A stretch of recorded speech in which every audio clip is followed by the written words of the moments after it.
Spawning in the top left corner of Cactus Valley Alley, playing with the red Terran pieces and currently in Gold League, we have none other than Pyro the Beast.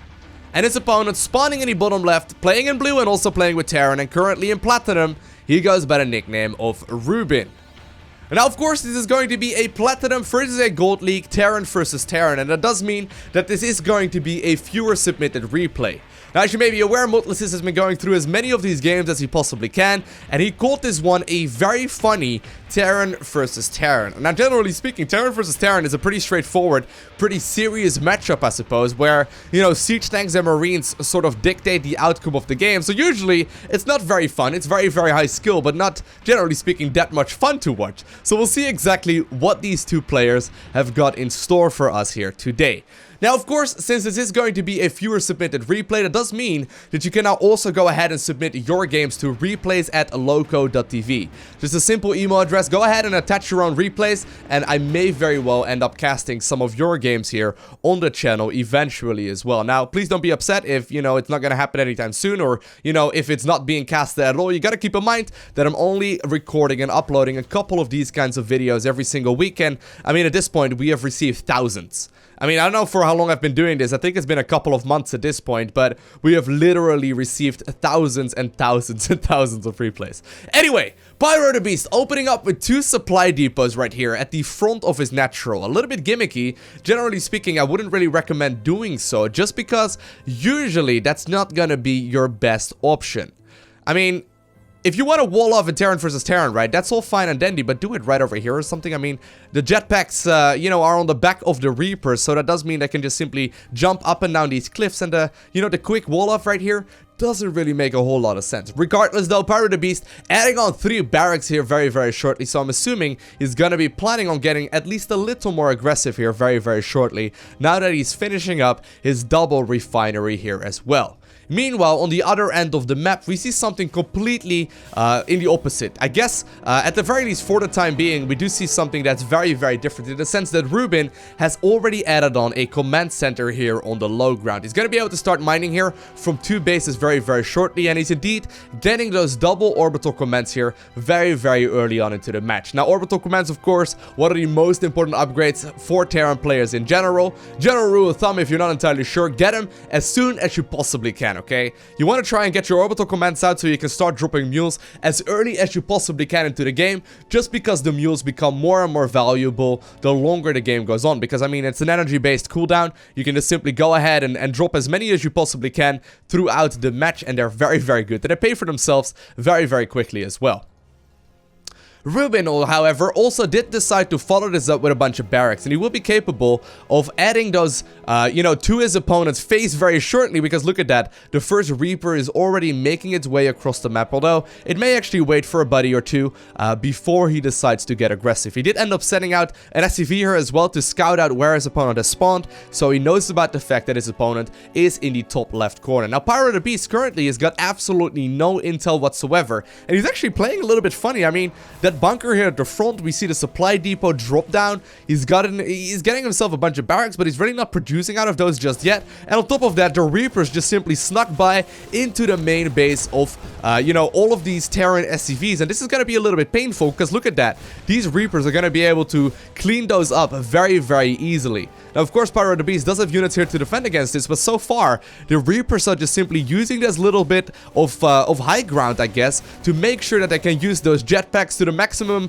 of their potential, because they're going to be able to jump up and down those cliffs like no tomorrow. Of course, Reapers also do heal outside of combat, and already so many of these SCVs do end up falling here. Eventually, though, I think they're going to be forced out of the engagement. A little bit of miss micro there by Ruben. However, Stimpack, or rather, not Stimpack actually. Wow, he goes for combat shield first? Really very interesting. Regardless, though, Ruben will be able to finish off upgrades here and potentially go for some, or rather, Pyro the Beast will be able to finish up upgrades here very shortly and potentially go for some aggression here as well. Apparently, one of the Reapers having a bit of a death wish there, trying to throw those grenades at the Terran SCVs, but instead ends up hurting himself in the process. But I think eventually all of these units will be dealt with just fine.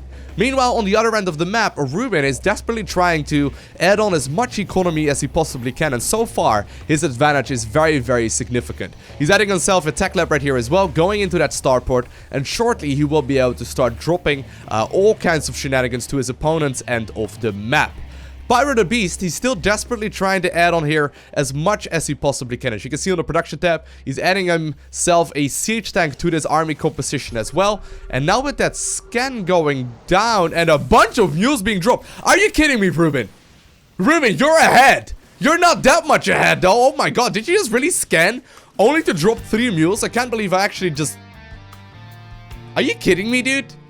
Is that the ultimate BM? Are you just trying to BM your opponent? Is that really what is going on? And on top of that, actually, while these mules are completely wasted, on top of that, we see that Ghost Academy. There's a Ghost Academy inside of Ruben's base. I was assuming here he was planning to maybe go for some Cloaked Banshees, but I think we will very shortly be able to see Cloaked Ghosts instead.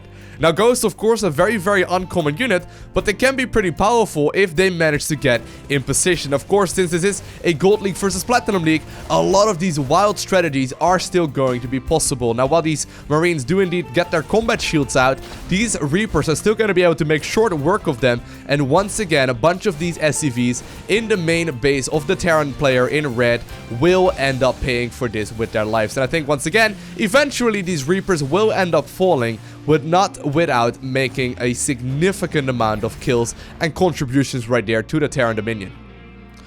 Pyro the Beast, I mean, he's been on the back foot here for a while. For some odd reason, he doesn't quite have the orbital command here, and he's got a lot of SCVs here queued up. He's playing a little bit funny.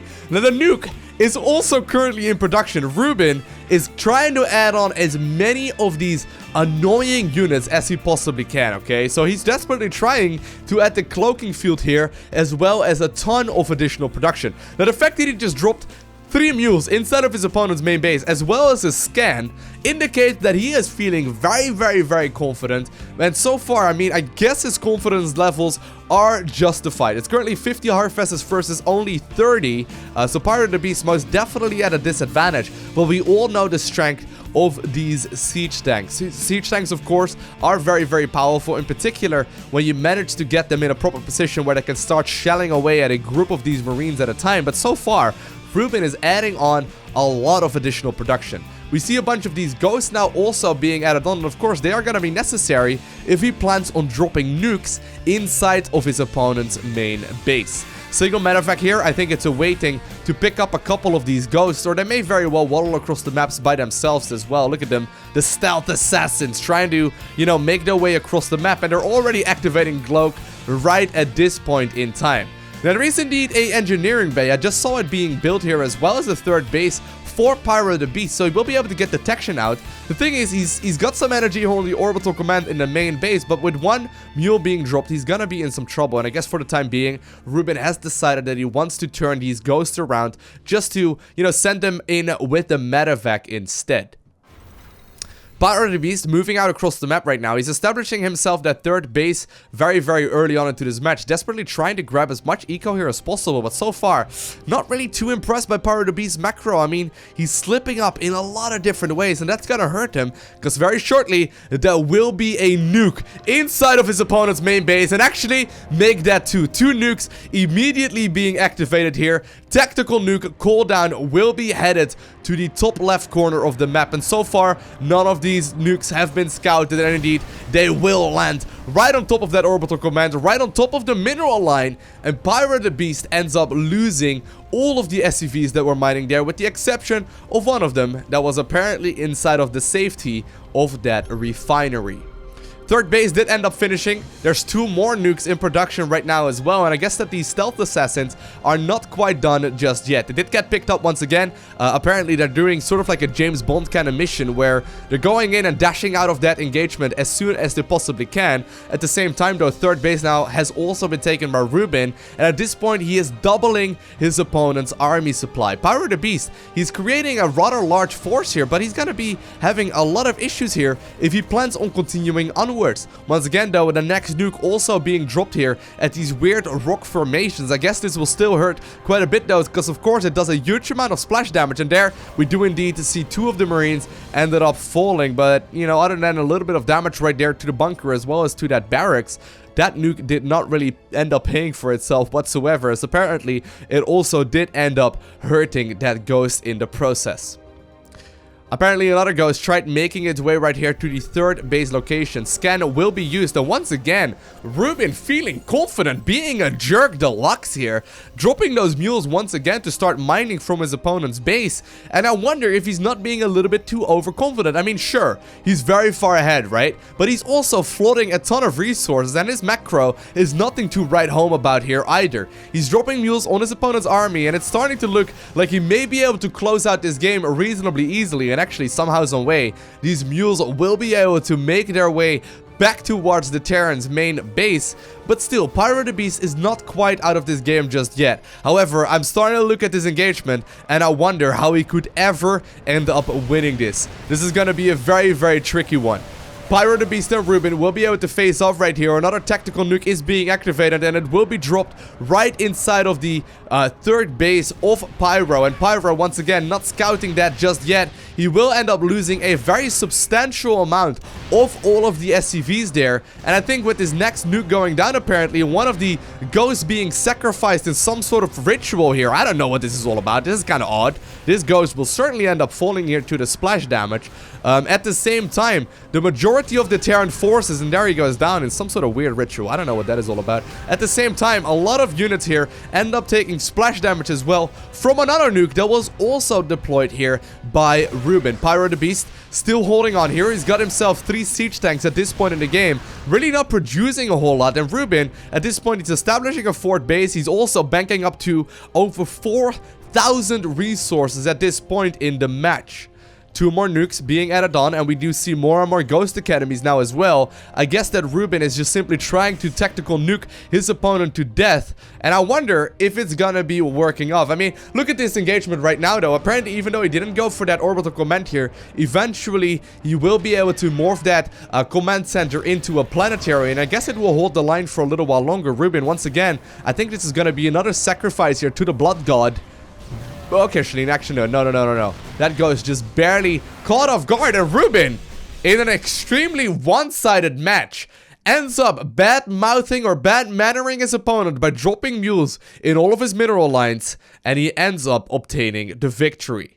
Even though this was a bit of a one-sided match, let me know what your thoughts on it are down below in the comment section of the video. Do you want to see more of these kind of matches, or do you think this is a little bit too much of the same thing over and over and over again? Anyway, this match kind of felt like it was already over pretty early on into the match, right? Anyway, I hope you enjoyed watching it. If you did, make sure you hit that like button down below. If you want to see more, make sure you hit that subscribe button so you get a notification as soon as I upload more. And while you're at it, do make sure to follow me on Twitter, Instagram, and Facebook. Links are down below in the description.